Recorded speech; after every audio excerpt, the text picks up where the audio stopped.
raison et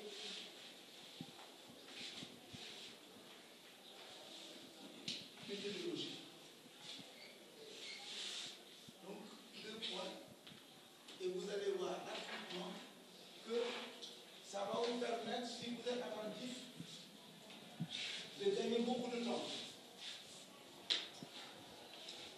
Quand je veux faire ce cours, je veux atteindre 2 objectifs.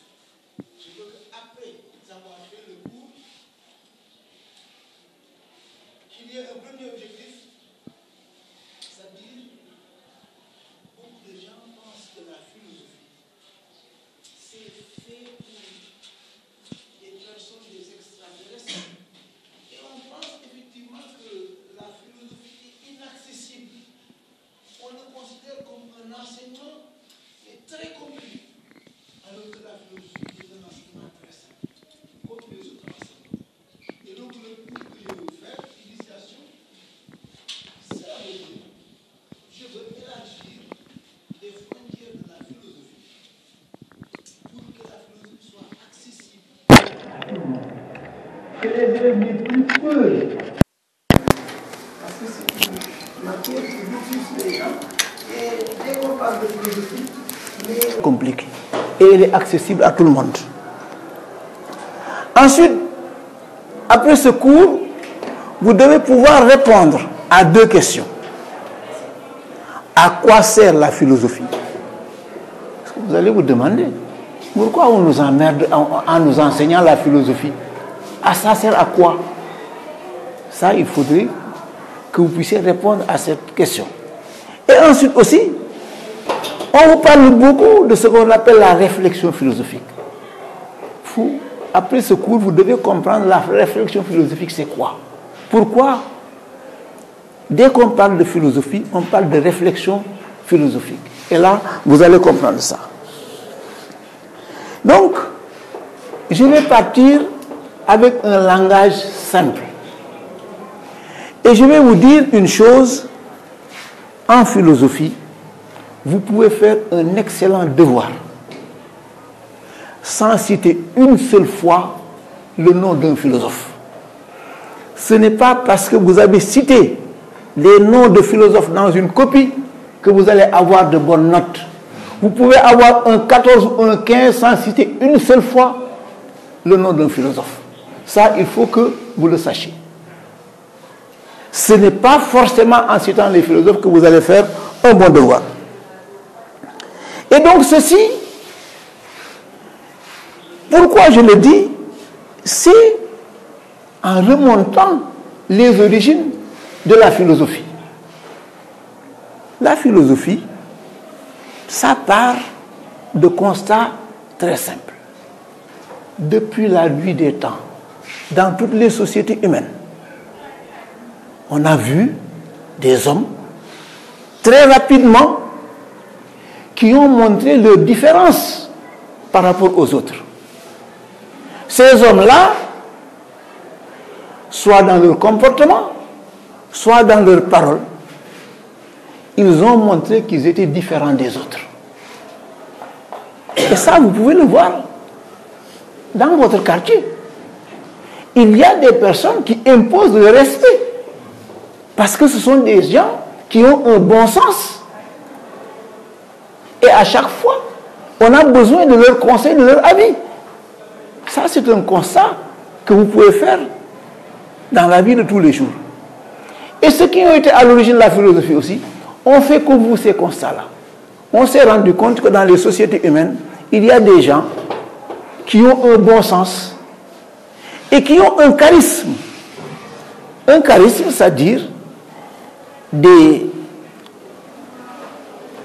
aspects naturels que Dieu fait sur certaines personnes. Et dès qu'elles sortent, on se rend compte que c'est des gens, c'est des leaders, c'est des dirigeants. Donc, les sociétés se sont construites comme ça. En Afrique, en Égypte, en Grèce, dans toutes les sociétés humaines, il y a eu ces genres de personnes qui ont montré une clairvoyance, un bon sens qu'on ne trouve pas chez les autres. Et ces gens-là, on les a appelés les sages. C'est tout simple. Dans votre quartier, il y a des personnes, des vieux, même des jeunes, qui sont des sages. Parce que tout ce qu'ils disent, mais c'est conforme au bon sens. Et donc, toutes les sociétés se sont construites comme ça, avec des personnes de bon sens, qu'on a appelées des sages. Et le concept de philosophie,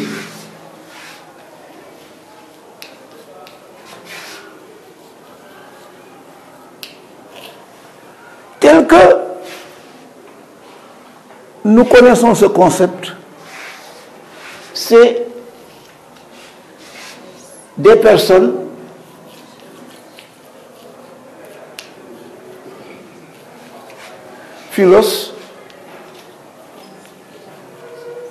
sophos, des hommes qui sont amoureux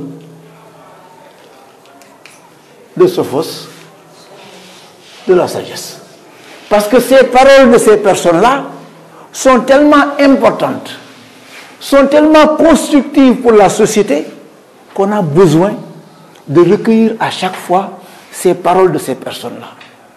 Et donc la philosophie est née en étant sous ce double aspect des hommes qui sont amoureux du sophos, de la sagesse. Et c'est ça la création de la philosophie. Donc elle est toute simple. Toute simple. Il n'y a pas de complication dans la création de la philosophie. Donc ce n'est pas une matière qui doit vous déranger ou bien qui doit vous faire peur. Elle est toute simple. Maintenant, on va encore plus loin, parce que la philosophie, telle que nous l'enseignons, telle que nous la connaissons, est née de la civilisation grecque, la civilisation gréco-romaine. Ça maintenant, ça va apporter des éléments nouveaux dans le concept philosophie. Mais ça ne veut pas dire que les sages n'ont existé qu'en Grèce. Non. On a des sages dans nos sociétés africaines. Le grand Koti Barmafal, vous devez entendre parler de lui. Donc, il fait partie des sages africains. Et encore dans d'autres pays africains, il y a des sages qui ont porté le nom de philosophes. Mais revenons encore sur l'aspect qui nous intéresse aujourd'hui, c'est l'aspect, l'origine grecque de la philosophie. Et là, ça devient un problème très très important qu'il faut essayer de suivre. Et ça me permet de répondre à la question, à quoi sert la philosophie? Pourquoi enseigne-t-on la philosophie? Pourquoi apprend-on la philosophie? Mais Emmanuel Kant, quand on lui a dit à quoi sert la philosophie, il dit elle ne sert à rien. Elle ne sert à rien, la philosophie. Mais pourtant, elle règle tous les problèmes. Elle règle tous les problèmes. Aucun secteur de la vie ne peut se passer de la philosophie. Et on verra pourquoi. Et on verra pourquoi. Donc la philosophie, dans la littérature telle qu'elle se présente, elle ne sert à rien. Mais dans la pratique, la philosophie règle tous les problèmes. Et on va le voir. Et c'est ça l'intérêt de la philosophie. Parce que je vais vous dire une chose. Apprendre des livres de philosophie, lire des textes de philosophie, ça ne sert à rien. Ça n'a aucune importance. La philosophie est un art, est un comportement. Quand on apprend les paroles de Kant, c'est pour en tirer profit, pour l'adapter à son comportement de tous les jours. Mais une connaissance livresque des philosophes, sans en faire une application dans notre vie de tous les jours, mais elle ne sert à rien. Et donc c'est pourquoi, quand on dit à quoi sert la philosophie, on dit elle ne sert à rien. va servir à quelque chose maintenant quand on l'intègre dans les comportements de tous les jours. Beaucoup d'élèves pensent que la philosophie n'a aucun intérêt, ça ne permet qu'alourdir les programmes d'enseignement. Non, ça on se détrompe. Peut-être que la philosophie n'est pas très valorisée dans notre pays. Et je vais vous montrer pourquoi.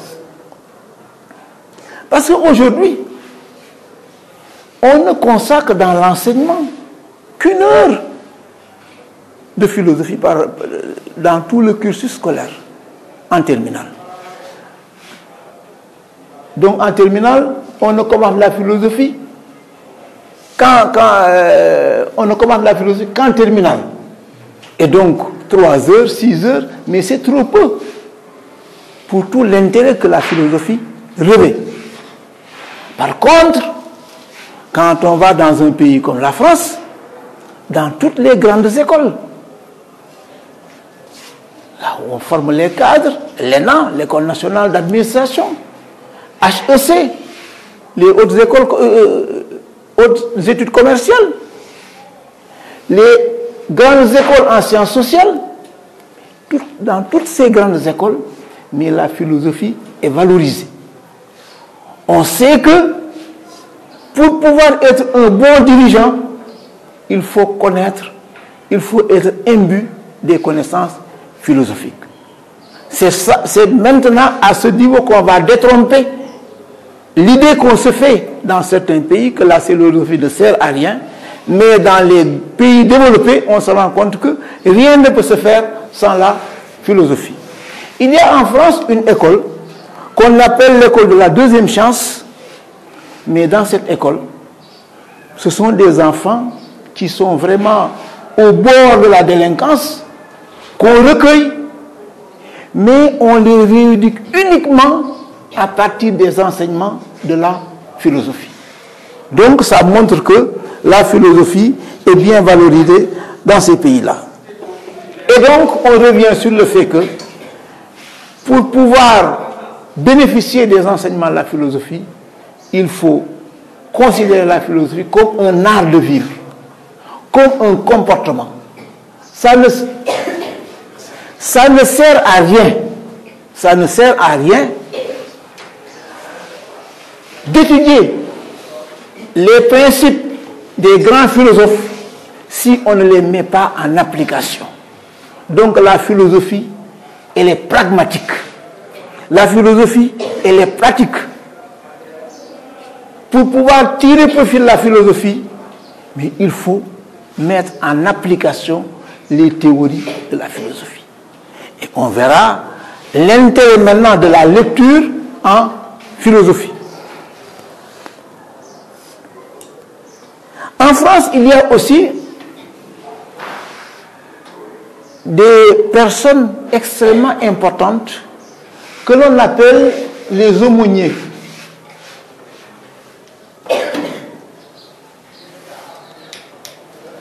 Les aumôniers, ce sont des gens qui sont des religieux d'abord,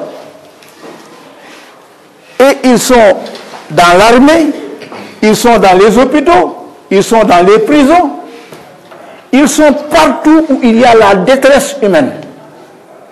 Partout où l'homme a des problèmes, partout où l'homme souffre, il y a des aumôniers pour soulager la souffrance humaine.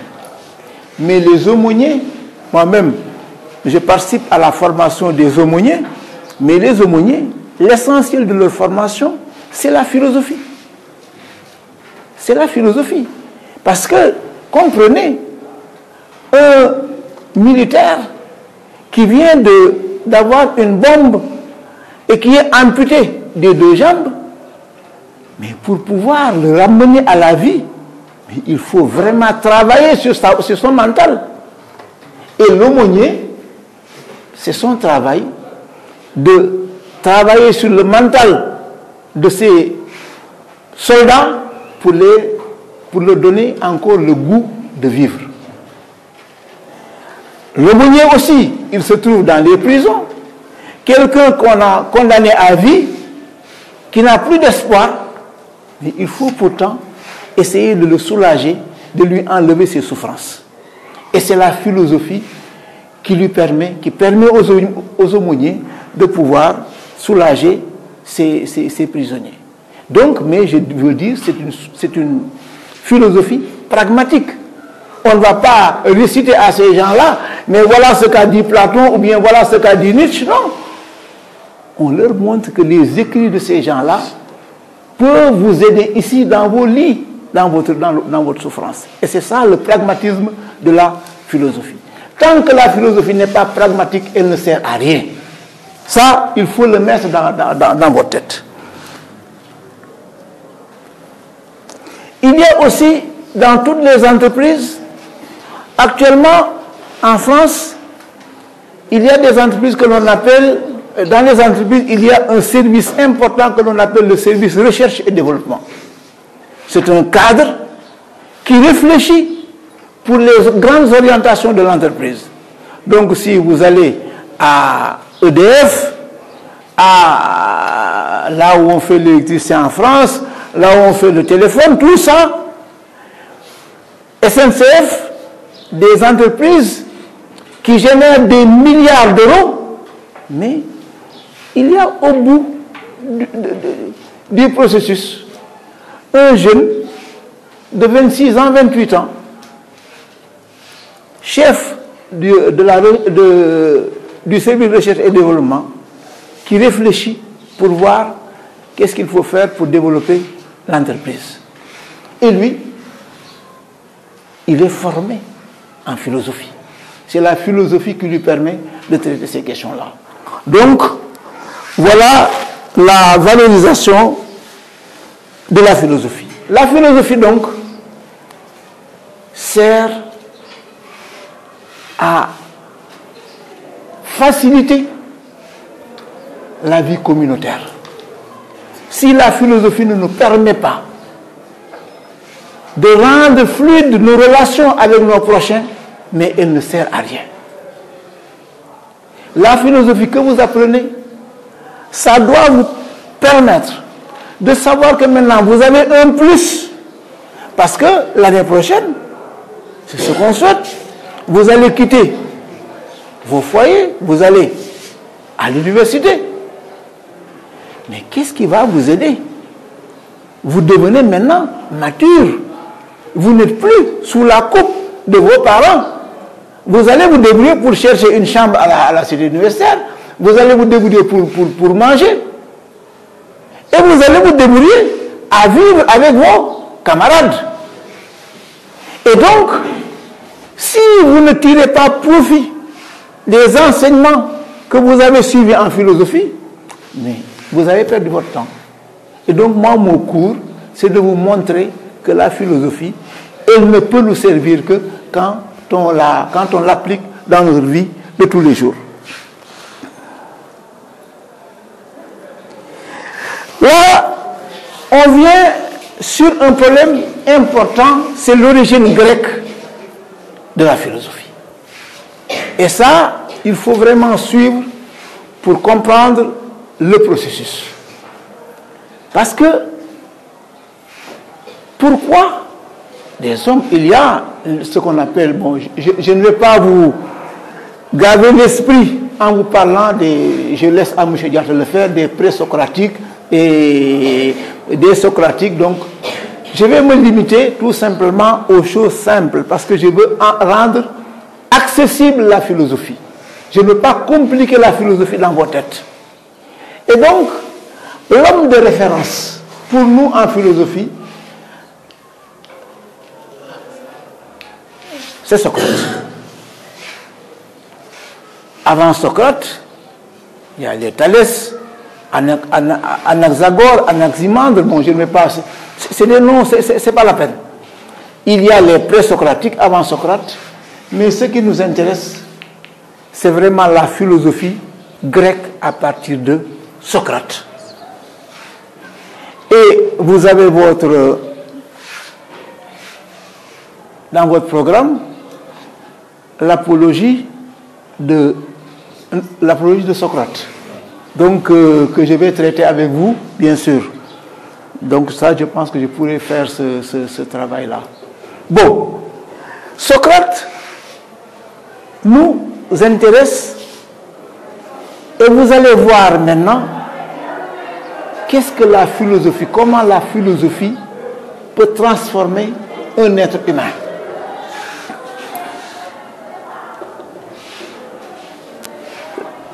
Le philosophe, c'est quelqu'un déjà qui a le savoir.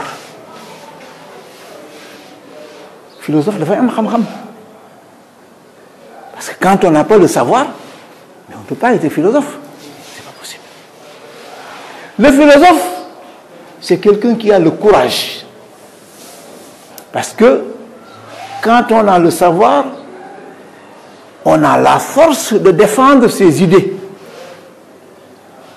Et quel qu'en soit maintenant le prix, parce qu'on le verra, Socrate a payé sa vie pour défendre ses idées. Le philosophe aussi est quelqu'un de curieux, parce que la philosophie n'est pas statique. Quand on est philosophe, on n'est pas sur la même place. Un philosophe, l'esprit du philosophe est toujours en gestation. En philosophie, chaque réponse devient une nouvelle question. Donc, on est en gestation en philosophie.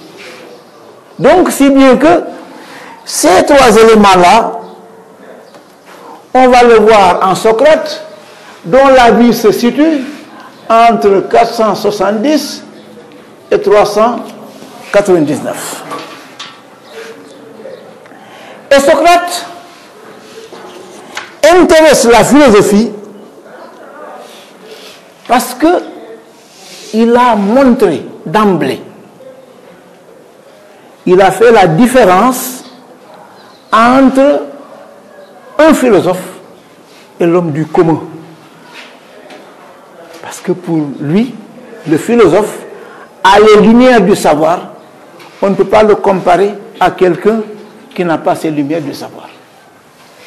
Et c'est ce que Platon explique dans le mythe de la caverne.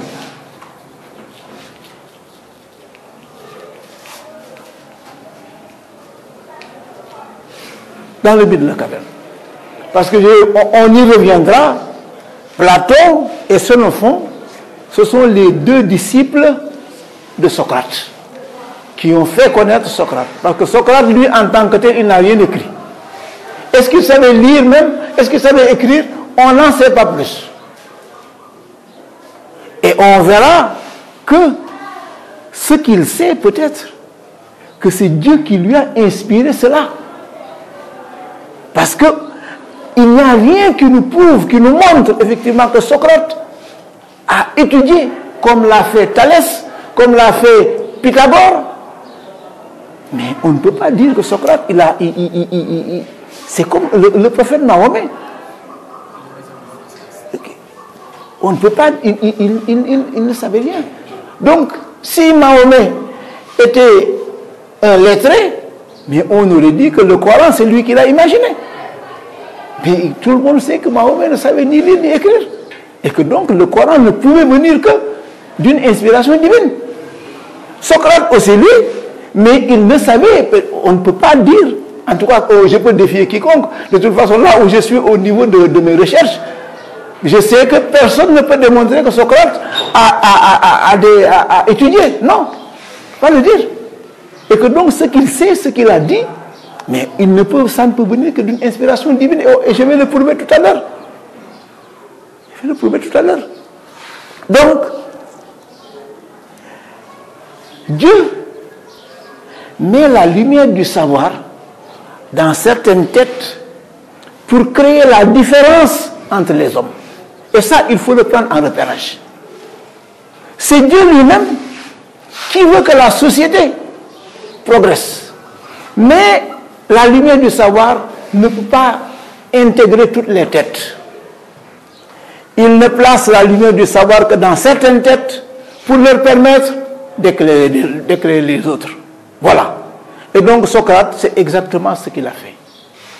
Lui, sa cible, c'était la jeunesse.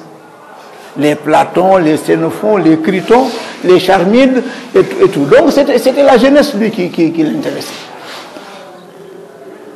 Et que donc, Platon, dans le mythe de la caverne, montre effectivement ce que Socrate a voulu démontrer, qu'il y a des hommes qui ont la lumière divine, qui ont le savoir, et d'autres qui n'en ont pas. Et dans le mythe de la caverne, Platon place, et on voit à peu près même une histoire similaire dans le Coran. Les hommes de la caverne, mais Dieu en parle dans le Coran, si je ne me trompe pas. Donc, Platon, c'est pourquoi c'est Platon, mais il faut dire qu'ils sont venus avant le christianisme. Et que donc, c'est des gens qui ont été inspirés par Dieu. Et c'est pourquoi, dans le mythe de la caverne, il montre des prisonniers enchaînés dans la caverne, qui ne voient que le dehors à travers la lumière. Ils ne connaissent que des fantômes de la réalité, parce qu'ils sont enchaînés dans la caverne. Et que donc le philosophe, celui qui est imbu de savoir, va faire des efforts. Dieu a donné le savoir à Mahomet parce que, mais il lui a imposé une force physique. L'ange Gabriel a imposé à Mahomet une force physique pour lui demander d'apprendre. Donc ça veut dire que le savoir ne s'acquiert pas sans effort. Pas avoir quelque chose sans effort, c'est pas possible. Platon aussi le dit dans le mythe de la caverne. Ceux qui sont dans la caverne, ils sont enchaînés, mais s'ils veulent savoir la vérité qui se trouve en dehors, il faut qu'ils fassent l'effort de se libérer des chaînes qui les lient dans la caverne. Et maintenant, quand ils font l'effort de briser les chaînes, parce que tout le monde n'a pas cette force-là, ou bien tout le monde n'a pas cette volonté, ça montre effectivement que la sagesse ne peut rentrer que dans la tête de certaines personnes. Mais ceux qui ont fait l'effort de sortir de la caverne, là maintenant, ils voient la vérité, ils voient la lumière. Ils se rendaient compte que tout ce qu'il y avait, tout ce qu'ils voyaient à travers la caverne, mais c'était des images qui n'avaient aucune vérité. Et là maintenant, en dehors, tu te rends compte que maintenant l'atmosphère a changé. Il y a maintenant la vérité qui est en dehors. Et donc c'est pourquoi on peut dire que le philosophe, c'est quelqu'un qui a acquis la vérité. Parce qu'il s'est libéré de toutes les chaînes qui retardent l'homme dans son raisonnement, qui retardent l'homme dans sa quête de savoir. Et à partir de ce moment, il s'est libéré, il n'a plus d'entrave, il n'a plus de chaîne qui le lie. Son esprit est fécond, il peut réfléchir sur toutes les questions. Voilà l'intérêt de la philosophie. Et on y reviendra. Donc, quand tu sors, tu n'as plus les chaînes, tu peux réfléchir, tu es dans la liberté, mais là c'est maintenant que tu deviens un philosophe, parce qu'il n'y a plus de contraintes.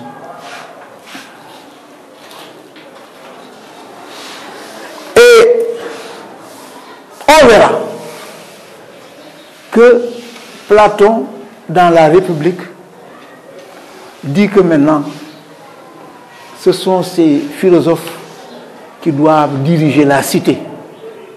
Parce que ce serait dangereux de donner la cité à des gens qui n'ont pas de savoir. Que ce sont les philosophes qui doivent diriger la cité. Parce que les philosophes ont la mission de rendre meilleurs les hommes. Et tant qu'on n'a pas cette préoccupation de rendre les hommes meilleurs, on n'est pas apte à diriger la cité. Donc voilà, pour vous expliquer la différence qu'il y a entre l'homme du commun, celui qui n'a pas le savoir, et le philosophe. je vais parler d'un petit point avant de vous poser, avant de vous laisser me poser des questions si vous en avez. Pourquoi j'ai dit que Socrate était inspiré par Dieu? Socrate avait ce que l'on appelle un daimon. Qu'est-ce que c'est qu'un daimon? C'est une lumière intérieure qui lui inspirait dans chaque situation la conduite qu'il devait tenir. Et l'intérêt du daimon, c'est que Socrate a vécu dans une société polythéiste où les gens croyaient en plusieurs dieux. Et c'était leur conviction. Vous avez entendu parler du panthéon grec. Apollo, Aphrodite, tout ça, c'était des dieux qui habitaient dans le panthéon grec. Et les Grecs croyaient à cette multitude de dieux. Et Socrate se lève un bon matin pour dire que au-dessus de tous ces dieux-là, il y a un Dieu unique, c'est le daimon. Ce Dieu unique lui inspire la conduite à tenir à chaque fois qu'il en a besoin. Et à chaque fois aussi qu'on le sollicite pour un problème, c'est pourquoi les gens disaient que Socrate était un charlatan. Non, il n'était pas un charlatan. Il était inspiré par la lumière divine tout simplement. Et c'était difficile maintenant de faire croire aux Athéniens qui croyaient en plusieurs dieux qu'il y avait un Dieu unique au-dessus, un Dieu immatériel, parce que aussi dans le polythéisme, les gens croyaient que chaque Dieu avait une image, était matérialisé. Et Socrate disait que le daimon qui lui inspire, c'est une force qui est en lui, mais qui est immatérielle et qui est partout. Et c'est lui qui commence à donner les trois attributs de Dieu. Ce Dieu qui lui parle est omniprésent, il est partout. Ce Dieu qui lui parle est omnipotent, il peut tout. Ce Dieu qui lui parle est omniscient, il sait tout. Et là, ça a devenu une révolution dans la société grecque. Et c'est pourquoi, on le verra dans l'apologie de Socrate, il fait partie des chefs d'inculpation pour le condamner à mort parce qu'on dit qu'il a introduit dans la Grèce de nouveaux dieux. Voilà, de nouvelles divinités.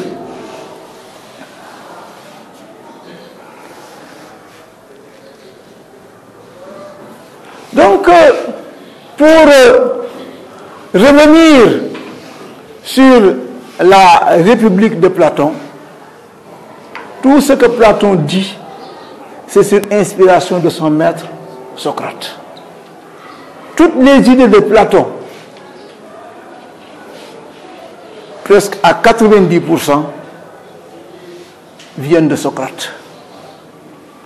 Il y a des moments où il montre sa particularité de philosophe, d'élève qui a compris son maître.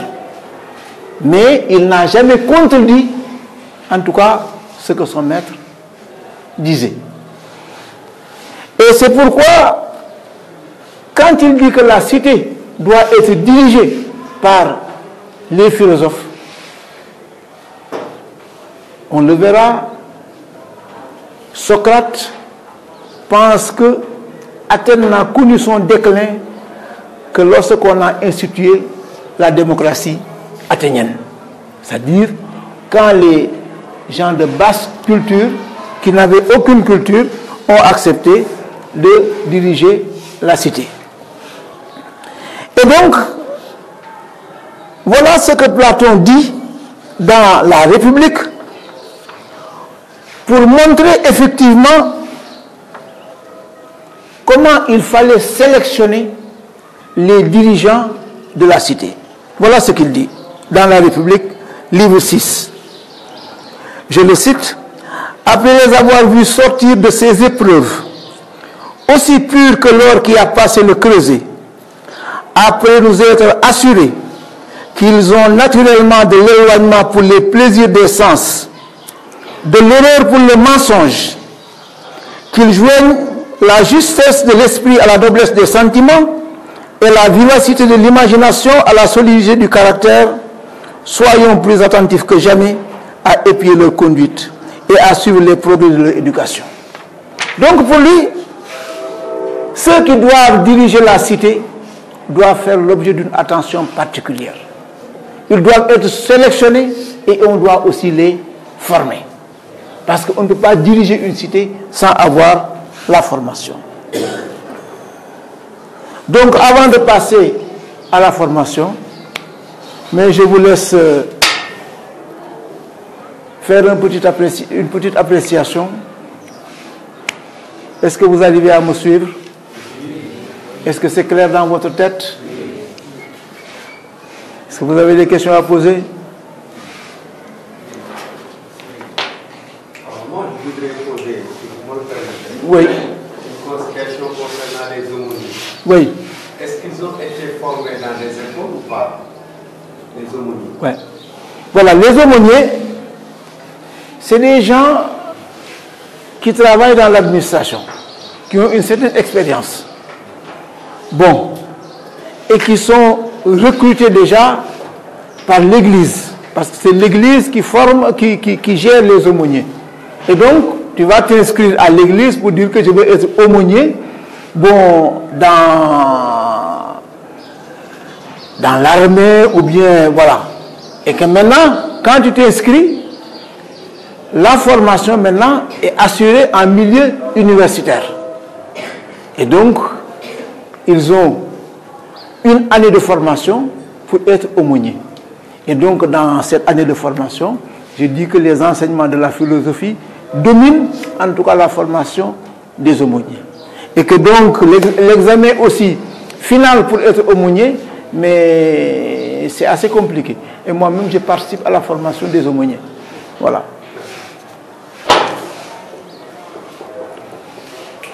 Oui. La philosophie, en tant que son origine, la philosophie, Oui. en tant que son origine, Oui. est-ce qu'elle a une particularité? Oui. Une particularité en tant que Matière. oui. Bon, de toute façon, la philosophie, la particularité de la philosophie, on le verra dans une partie du cours, c'est que la philosophie n'a pas de frontières.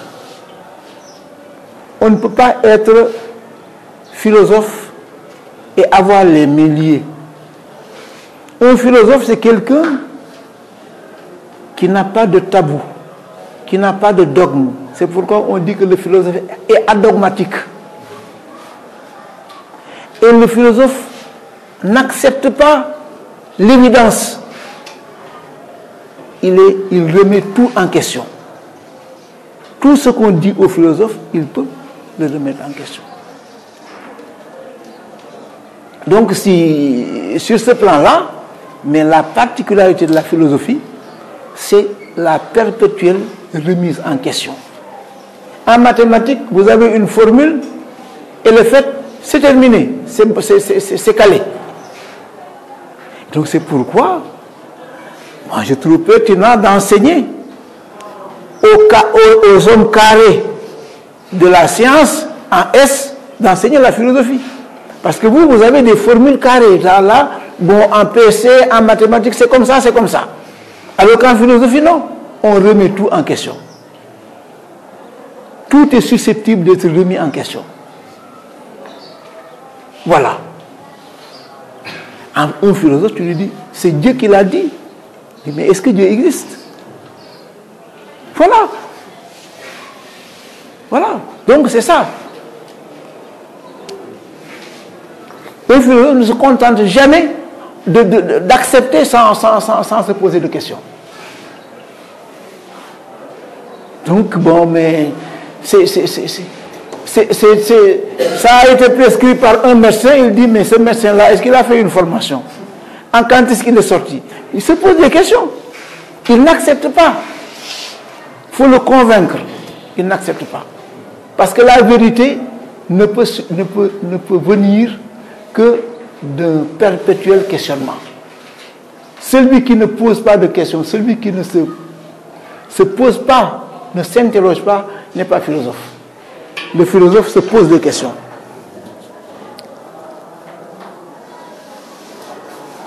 Et là, je vais vous parler d'un...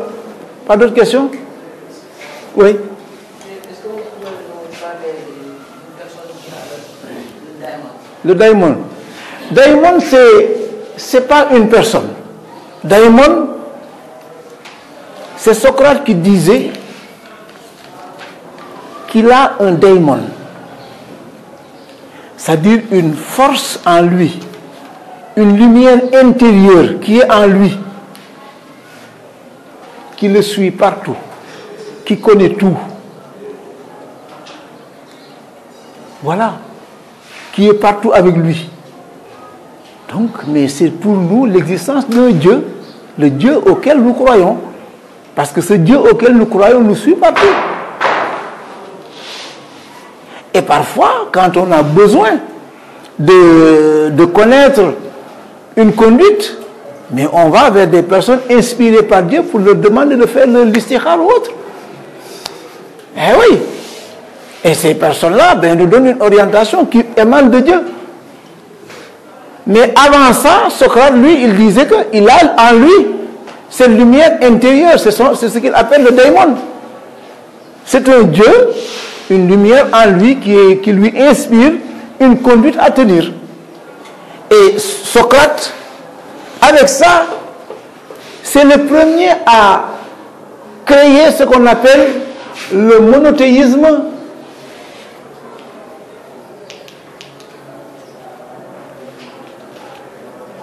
Le monothéisme grec.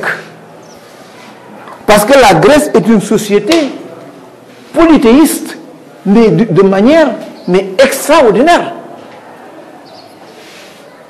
Au temps de Socrate, mais tu parles de monothéisme, mais on va te tuer, et c'est ce qu'ils ont fait à Socrate. Ils n'acceptent pas ça. C'est aujourd'hui comme si tu voulais remettre en question l'existence de confréries religieuses au Sénégal. Mais tu peux perdre ta vie, on peut te tuer. Parce que c'est ancré dans nos mentalités. Et alors, c'est ce qui s'est passé dans la société grecque. Quand Socrate est venu pour dire que j'ai un daimon qui me parle, qui me donne une inspiration, et ça a été confirmé, hein, parce que beaucoup de ses disciples, quand ils viennent le voir pour le solliciter d'un problème, mais Socrate demande à son daimon quelle sera l'issue de cette affaire. Et ceux qui ont parlé disent qu'à tout moment, la réponse qu'il leur donnait était conforme à leur intérêt. Donc ça montre effectivement que ce Dieu unique inspiré. Donc daimon, ce n'est pas quelque chose de physique, c'est comme le Dieu auquel nous croyons, qui n'a pas de... qu'on ne peut pas localiser et qu'on ne peut pas voir. Oui. Moi, je voulais parler de la philosophie. Oui. Parce qu'on dit que la philosophie est née sur le mythe. Ouais. Parce qu'on philosophe pour chercher la vérité. Oui. Mais est-ce que la philosophie n'est pas un facteur qui rend difficile la vie, quoi? Ma première question. Oui. Et l'autre question, est-ce que Socrate, le daimon qu'il parlait là, c'est le Dieu unique que nous connaissons? Ah ouais. Tout à fait. De toute façon, bon, je dis d'abord que pour répondre à la première question, j'y reviendrai dans mes développements. La philosophie est née en Grèce à partir du logos, le discours rationnel. Parce que pendant longtemps, le discours des Grecs était un discours mythique, fondé sur le mythe. J'y reviendrai parce que là, c'est une partie qui est importante de mon développement. Donc, le mythe et le logos, le discours rationnel, c'est-à-dire le discours que l'on donne sur la base d'éléments palpables. Ça, c'est le discours rationnel. Il pleut, on voit la pluie tomber. Je le dis, c'est un discours rationnel parce que tout le monde peut le... Par contre, Apollo est dans la Lune, traite des questions, c'est un discours mythique. Et Socrate est venu créer un discours rationnel par rapport au mythe qui a toujours existé dans la société grecque. Socrate est venu aussi critiquer ce qui s'est passé dans son temps, les vérités, les réalités que les Athéniens ont considéré que c'était des choses acquises qu'on ne devait pas remettre en question. Socrate est venu critiquer ce système-là. Et on y reviendra dans l'apologie de Socrate. Si bien que, bon, mais je suis d'accord, on y reviendra. La philosophie, c'est un discours rationnel qui vient contester le mythe et qui ose aussi critiquer le mythe. Et c'est pourquoi je vous ai dit que le philosophe doit avoir le savoir pour défendre ses idées, mais doit avoir aussi le courage de défendre ses idées. Voilà. Donc c'est la première question. La seconde question, c'est... Est-ce que Socrate, voilà, de toute façon, moi je dis parce qu'aujourd'hui, j'ai fait même une publication. Et jusqu'à présent, personne n'a contesté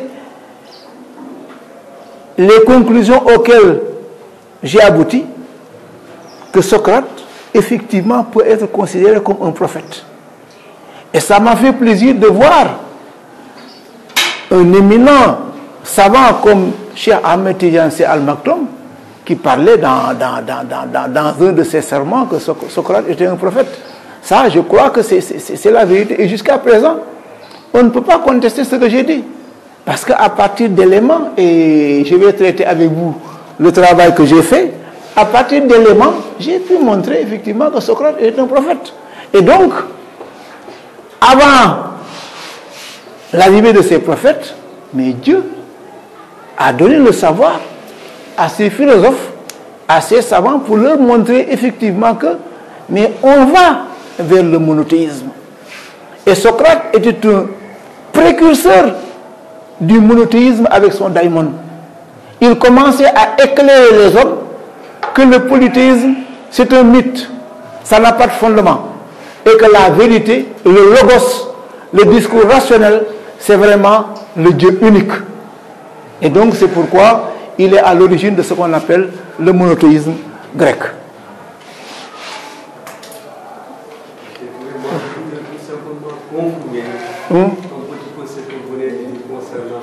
Oui. Moi j'ai entendu un discours de l'homme de Dieu qui a dit de par sa propre bouche que Alhaji Abdou a dit que Socrate détenait le nom de Dieu appelé Ismou Diala. Il avait ce ismou-là. Oui. Ah, en tout cas, moi, de toute façon, jusqu'à présent, personne, et je suis dans le monde des chercheurs, mais personne n'a pas encore contesté ce que je m'avais, la version que j'ai donnée. Et je pense que donc ça peut être, et ça fait 6 ans que j'ai fait cette publication-là. Et jusqu'à présent, aucun ne m'a démenti. Donc je pense que je peux. Voilà. Donc, maintenant, toujours, pour appuyer la mission de Socrate, ce sont ses disciples. Parce que Socrate, lui, n'a rien écrit, comme je vous l'ai dit. Ce sont ses élèves qui nous ont parlé de lui. Et on le connaît à partir de ce que nous ont dit les élèves de Socrate. Et ce que Socrate a enseigné le plus, parce que la société grecque traditionnelle, la société athénienne est une société bling-bling, où les gens avaient la puissance financière. Si nous allons le temps de faire quelques extraits du Ménon, mais les Athéniens se déplacent avec une cour Parce qu'ils montraient effectivement qu'ils avaient de l'argent. Ils portaient des bijoux en or et de l'or de forte teneur. Ils avaient des maisons que l'on appelle les thalamus, mais avec plusieurs pièces. Et chaque jour, ils organisaient ce qu'on appelle des banquets. Platon a écrit le banquet. Donc, si bien que on montrait effectivement à Athènes qu'on avait de l'argent et on montrait effectivement qu'on avait une puissance financière. Et Socrate va leur montrer que, mais l'argent, c'est absolument rien. L'argent, ça n'a pas d'intérêt. Il faut plutôt développer. Il faut plutôt développer les vertus de l'âme. À côté de l'argent, on doit développer d'autres vertus, donc pour parfaire son âme.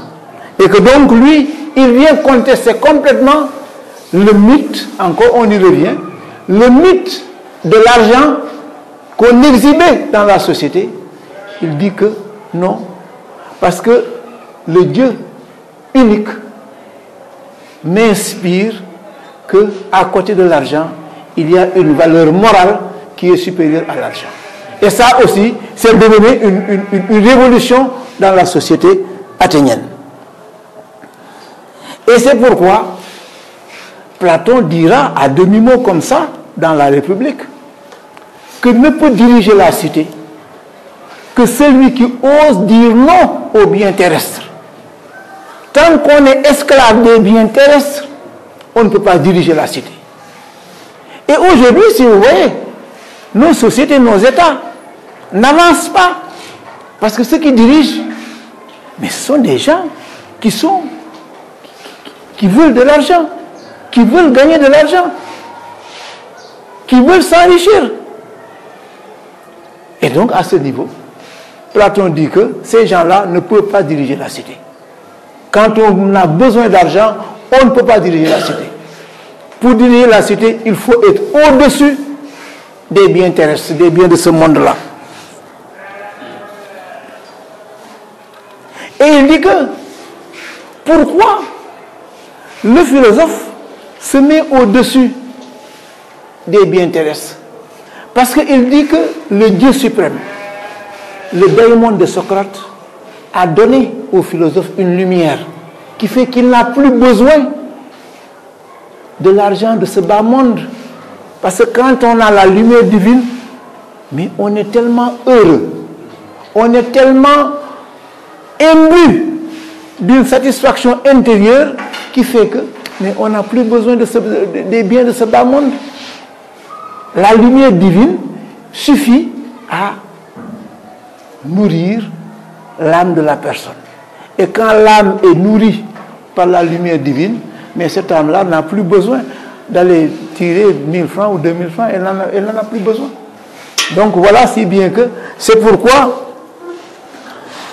voilà ce que Platon dit par rapport au philosophe qui a couru.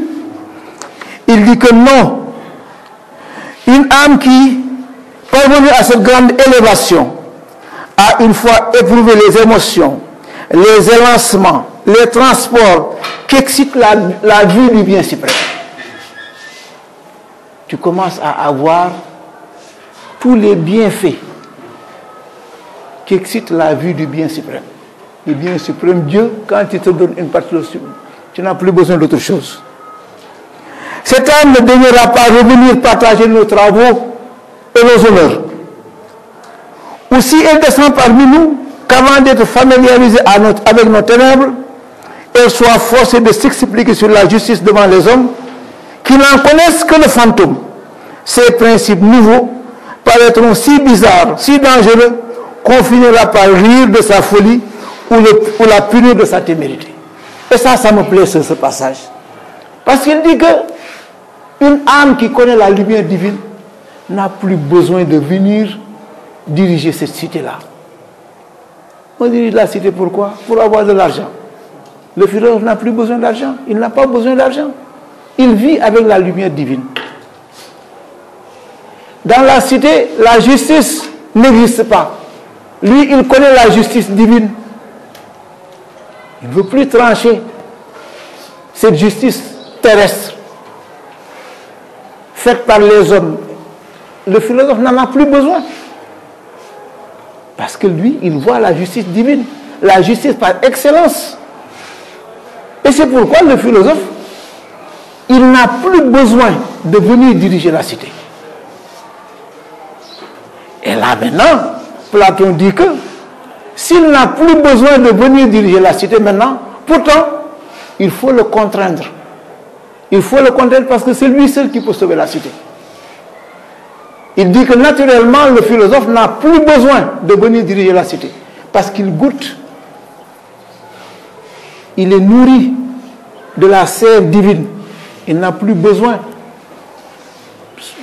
de se préoccuper de nous, mais il dit que c'est lui qui va sauver la cité et il faut le contraindre.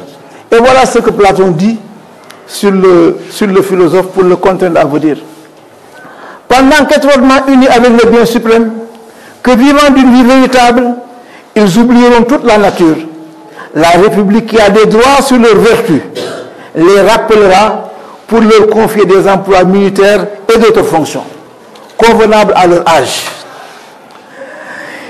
Elle les éprouvera de nouveau jusqu'à ce qu'ils soient à leur 50e année. Alors, revêtus malgré eux de l'autorité souveraine, ils se rapprocheront avec une nouvelle ferveur de l'être suprême, afin qu'ils dirigent leur conduite. Ainsi, tenant au ciel par la philosophie et à la terre par leurs emplois, ils éclaireront les citoyens et les rendront heureux. Voilà. Ça, c'est un passage aussi qui m'intéresse beaucoup, qui me plaît beaucoup, parce que Platon dit que maintenant le philosophe, c'est l'intermédiaire entre les hommes et Dieu. Parce que lui, il a une lumière divine en lui. Et c'est pourquoi sa présence dans la société est nécessaire, parce qu'il va recevoir les ordres de Dieu qu'il va transmettre aux hommes. Et que donc la société sera alors heureuse, parce que la société sera dirigée par Dieu, mais par l'intermédiaire de ces philosophes. Et donc, mais c'est exactement ce que j'ai montré dans mon étude. Parce que les prophètes, mais c'est de ça leur mission. Nous sommes la vérité. Parce que c'est Dieu qui leur parlait. Voilà. Et que donc, mais tout ce qui était en contradiction avec les prophètes, mais était en contradiction avec Dieu. Et c'est exactement ce qu'a enseigné Socrate. Les philosophes sont désormais les intermédiaires entre Dieu et les hommes. Parce que ce qu'ils disent aux hommes, c'est Dieu qui le dit. Donc, pourquoi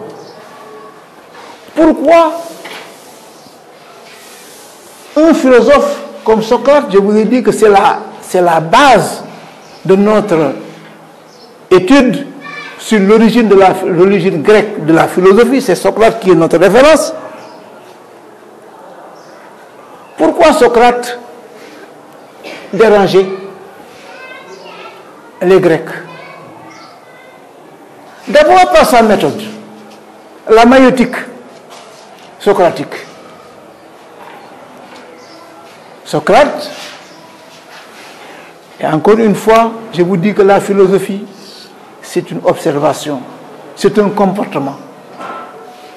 C'est votre vie de tous les jours. Je vais vous donner un petit exemple qui m'a poussé, moi, à la philosophie. Quand j'étais jeune élève de terminale, j'avais un professeur de philosophie que j'aimais beaucoup. Vraiment, j'avais une fascination pour ce professeur-là. Et j'étais assidu à son cours. Mais le premier devoir de philosophie qu'il m'a donné, donc j'avais idéalisé ce professeur que j'apprenais par cœur ses cours. Et donc, donne un devoir, et il savait que j'étais attaché à son cours. Mais mon premier devoir, il me donne 4. J'étais au bord du découragement, parce que bon, vraiment, avec tous les efforts que je fournissais, il me donne 4, mais j'ai dit, mais là... Mais j'ai pris mon courage à 2 mains, je vais le voir. Je lui dis, monsieur, je ne comprends pas pourquoi vous m'avez donné 4 en philosophie. Il me dit, mais c'est simple. Vous avez reproduit le cours. Avec moi, je n'ai pas besoin du cours. Je n'ai pas besoin du cours. La philosophie, mais c'est un comportement. Dites-moi votre expérience de tous les jours. C'est ça qui m'intéresse. Mais pas le cours que je vous ai fait. Je dis, mais est-ce que vous me donnez l'autorisation de reprendre le devoir? Donne. Oui, il me dit, oui, vous pouvez le faire. Et je reprends le devoir avec ses conseils. Et je me retrouve avec un 16. Et depuis ce jour, j'ai eu une relation fusionnelle avec la philosophie. Même si j'ai fait avant des études de droit, mais finalement, je suis revenu à mes anciens amours, c'est la philosophie. Donc, c'est ça. Donc, si bien que la philosophie, c'est un comportement, c'est un art, et Socrate dérangeait ses concitoyens parce que par sa méthode, la maïeutique, c'est le vécu, la maïeutique. La mère de Socrate était sage-femme. Elle accouchait les femmes. Et à partir de ce constat-là, mais Socrate dit que, mais pourtant on peut accoucher les esprits. Parce que l'enfant, on le voit dans le ventre de la femme, on l'accouche. Mais l'esprit, mais a un contenu qu'on peut accoucher. Accoucher ce qu'il y a dans les esprits, mais on ne peut le faire qu'en posant des questions à ses interlocuteurs. Et que donc, tout ce qui, pour revenir à la question de, c'est comment? Samb. Pour revenir à la question de Samb, tout ce qui revenait, tout ce qui dépendait du dogme, tout ce qui dépendait du mythe, Socrate allait le remettre en question. Dès qu'on lui pose une question, ou bien dès qu'on le met face à une situation, mais il pose une question. Et donc, pour lui, il commence à contester le dogme des Athéniens. Ce qui était réputé comme acquis à Athènes, mais Socrate allait le remettre en question par la maïeutique. Et là aussi, la maïeutique, c'est un art chez Socrate, un art qui lui permettait de se protéger. Qui lui permettait de se protéger. Parce que aussi, il faut dire que dans la société, il y a des gens qui ne refusent pas, qui refusent qu'on conteste les décisions, surtout les puissants politiques athéniens à l'époque. Et que donc, mais Socrate va développer son art avec sa maïeutique, mais pour dire que mais ça, c'est un principe que j'ai acquis chez ma maman, et voilà. Mais ça lui permettait lui de faire passer le message qu'il voulait. Et que donc, c'est la méthode d'abord de Socrate qui dérangeait. Le fait de détruire le mythe pour mettre à côté un discours, un logos, un discours rationnel. Et ensuite aussi, le daimon, je vous en ai parlé, un Dieu unique, mais créateur du monde et des hommes. Et je vous montrerai la fois prochaine un texte de Platon, non, un texte de Xénophon, où Socrate explique tous les mouvements qui l'ont conduit à penser qu'il y a un Dieu unique. Et ça, je l'ai mis dans ma publication.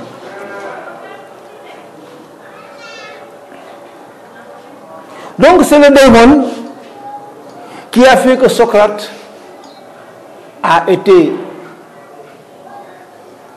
condamné.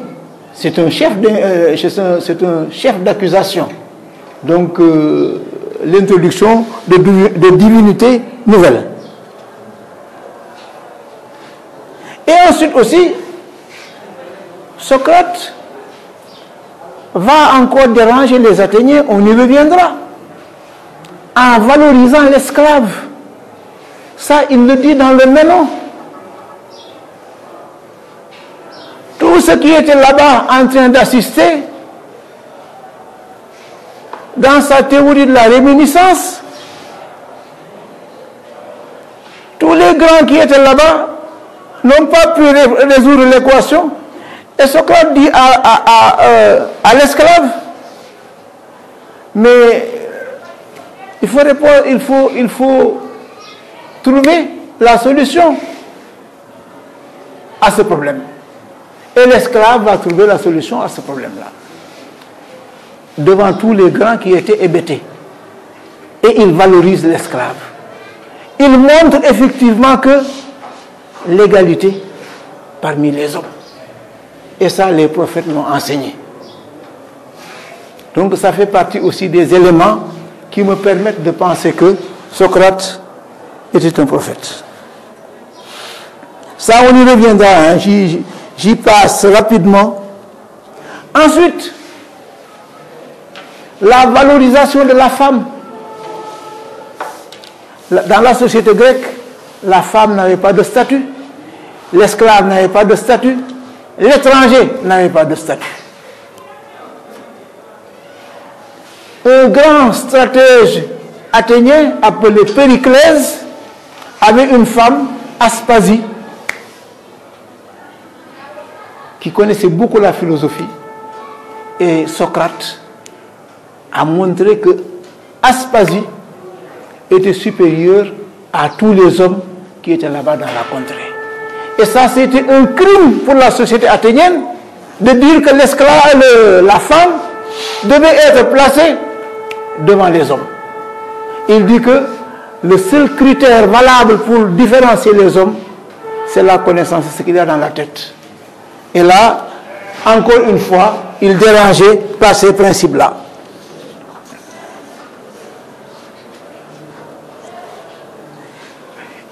Platon va le confirmer en disant dans la République. C'est pourquoi aujourd'hui, quand on voit les femmes gendarmes, les femmes policiers, mais ça, Platon l'avait déjà dit dans sa République. Il avait dit dans la République que la défense de la République devait être à la fois confiée aux hommes et aux femmes. Et que la femme, en recevant les mêmes formations, la même formation que les hommes, était apte à donner autant de performances que les hommes. Et ça, il va le dire dans la République.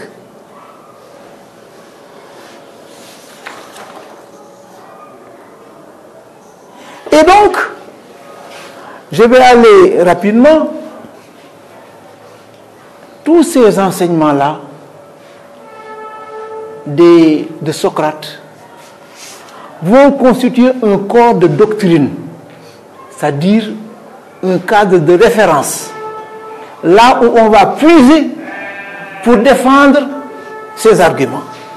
Et maintenant, en Europe, en France, on va créer un livre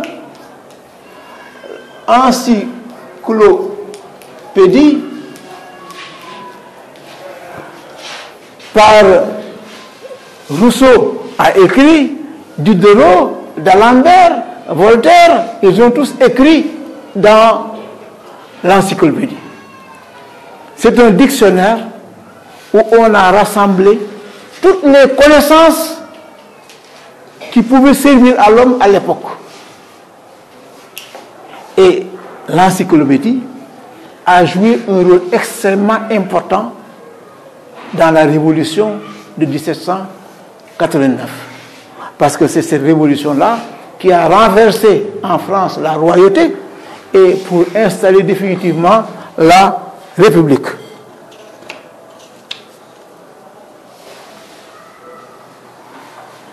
Et aussi dans l'encyclopédie, pour dire que le philosophe, il se pose des questions. La philosophie, c'est un comportement. La philosophie, c'est un art de vivre. Et à l'époque, en France, il y a ce qu'on appelle la monarchie de droit divin. Qu'est-ce que c'est que la monarchie de droit divin? C'est le roi qui est élu par la grâce de Dieu. Et les Français avaient toujours en tête que c'est Dieu qui élisait le roi. Et que donc, une fois que le roi est élu, on le sacrait dans une église Reims pour montrer déjà maintenant qu'il était détenteur d'une mission divine. Et là maintenant, les philosophes qui ont été à l'origine de la révolution de 1789 vont dire non.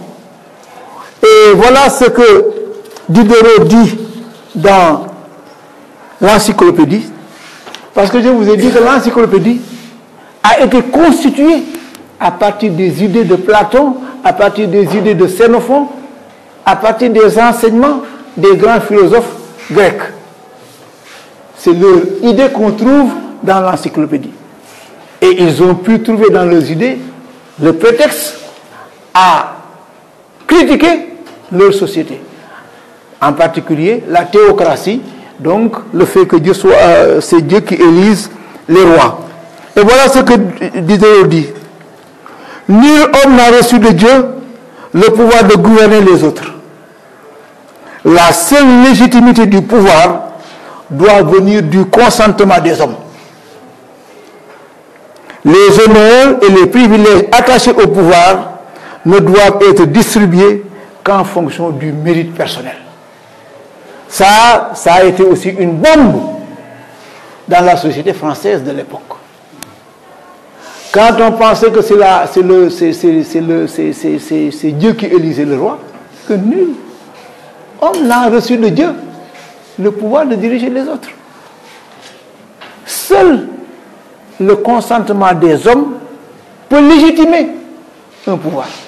Donc c'est les prémices maintenant de la démocratie, comme nous la vivons aujourd'hui. Et ça, c'est enseigné par les théories de Platon. Et ensuite, il dit que pendant longtemps, le roi constituait ses propres riches. C'était la naissance de ce qu'on appelle le népotisme. On donne les faveurs parce que on est parent du roi ou bien on est ami du roi. Et l'encyclopédie enseigne que les honneurs et les privilèges, on ne doit les donner qu'à ceux qui sont méritants. Seul le mérite personnel peut justifier les honneurs. Et ça, nous devons l'apprendre, nous. Parce que aussi, vous faites la philosophie pour pouvoir, ces idées-là, les développer. Parce que chez nous, aujourd'hui, il faut être, quand on est président, mais toute la famille du président bénéficie des faveurs qui ne tiennent compte mais d'aucun critère. Même quand on fait des fautes, mais on est protégé parce qu'on est la famille du président. Les avantages, il faut être un ami du président ou de la famille du président pour en bénéficier. Les philosophes ont dit non. On remet en question cela.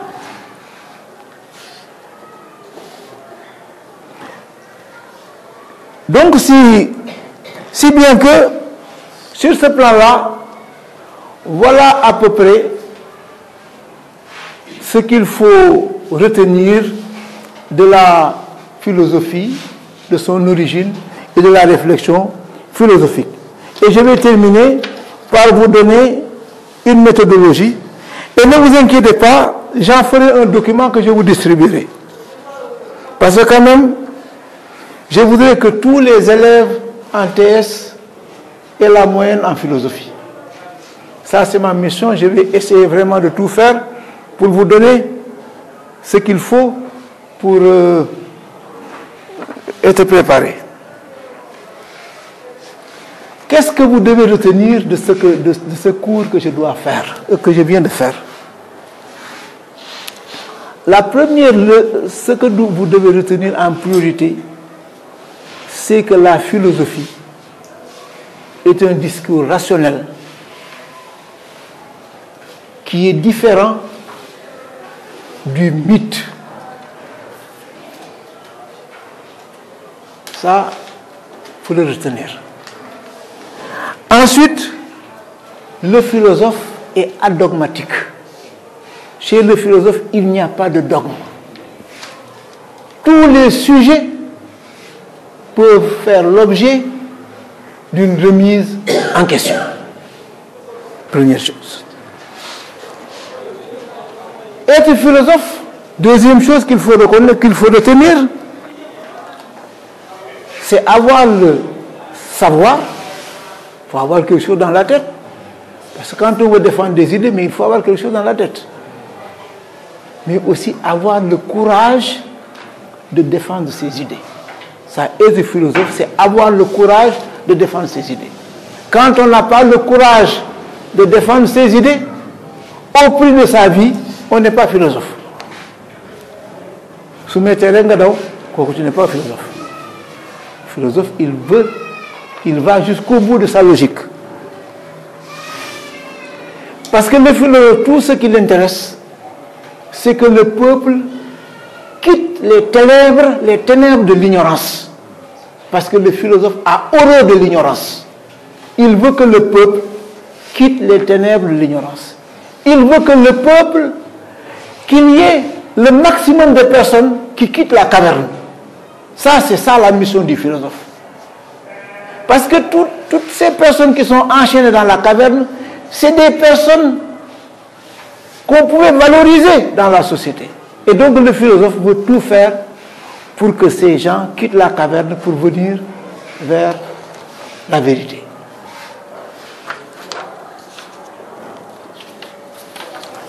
Autre chose, les idées et les convictions des philosophes sont toujours influencées par leur vie personnelle et leur contexte historique. C'est toujours le contexte qui justifie qu'on défende certaines idées. Et ça se comprend. Interrogez la vie du prophète Mahomet. C'est le contexte arabe et la vie communautaire en Arabie qui justifiait parfois certaines sourates du Coran. Donc on ne peut pas dissocier le philosophe de son contexte, de ses réalités contextuelles.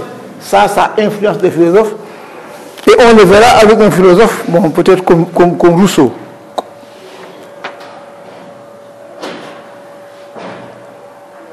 Pour comprendre la pensée d'un philosophe,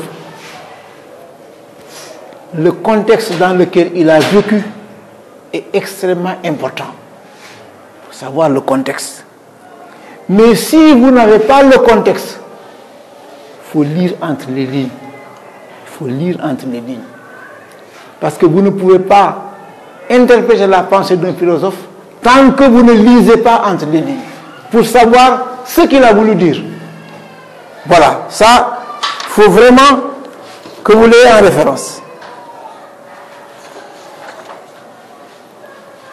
Je ne vais pas vous donner un cours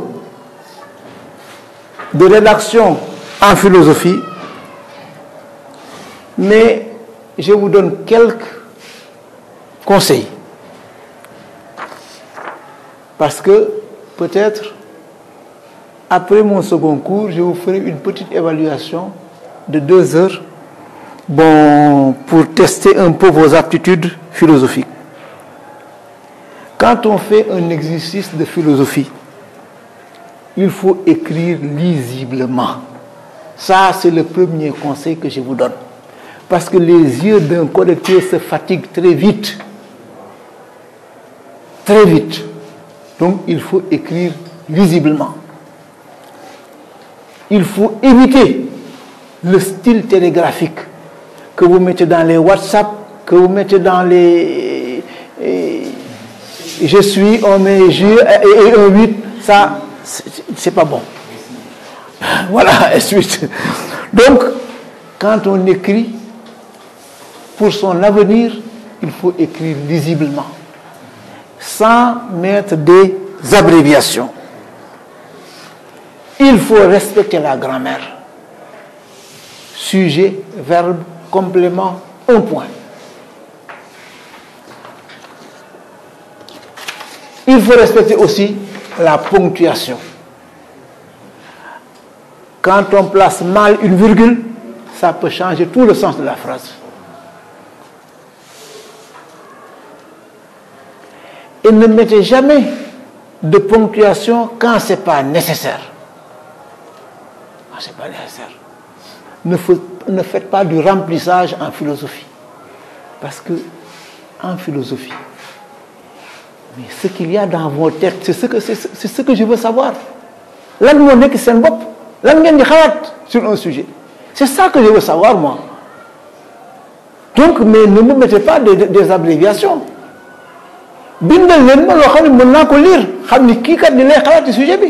Voilà ce qu'il pense. Donc, il faut en arriver là. Évitez des formules. Il est clair que rien n'est clair en philosophie. Il est évident que rien n'est évident en philosophie. Ça, c'est des termes qui n'existent pas en philosophie. Il faut savoir, là, rien n'est clair, rien n'est évident. On traite sur un sujet, ensuite aussi, quand on fait un devoir de philosophie, il faut l'aérer. La philosophie est déjà assez compliquée dans l'esprit de certains. Si vous voulez écrire concentré, mais ce n'est pas bon, il faut aérer votre copie pour permettre au correcteur de digérer ce que vous écrivez. Mais si vous concentrez tout, mais il ne peut pas digérer ce que vous écrivez. Ensuite, essayez de découper votre texte. Il ne faut pas trop concentrer.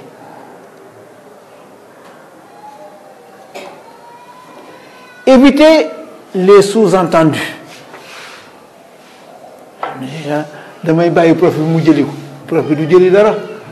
C'est à vous de dire au prof ce que vous voulez lui dire. Donc, il faut que ça soit clair. La phrase que vous écrivez, ça doit être une phrase claire, que le professeur va pouvoir comprendre sans effort. Mais des sous-entendus, ça n'existe pas en philosophie. Sous-entendu n'existe pas en philosophie. On exprime clairement sa pensée.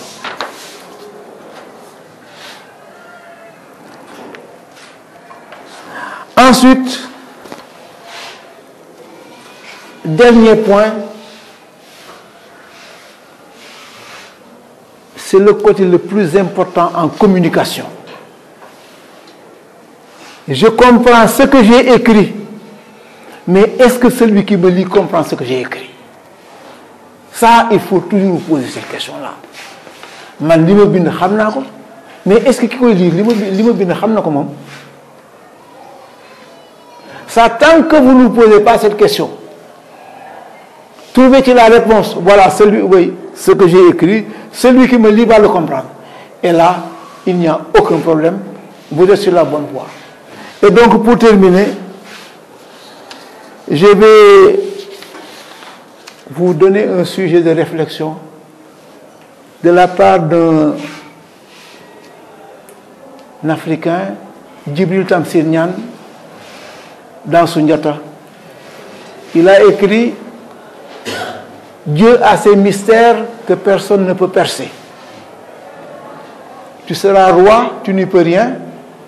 Tu seras malheureux, tu n'y peux rien. Chaque homme trouve sa voie déjà tracée. Il ne peut rien y changer. » Ça pose un problème philosophique de la prédestination, du déterminisme et tant d'autres. On y reviendra. Je vous remercie.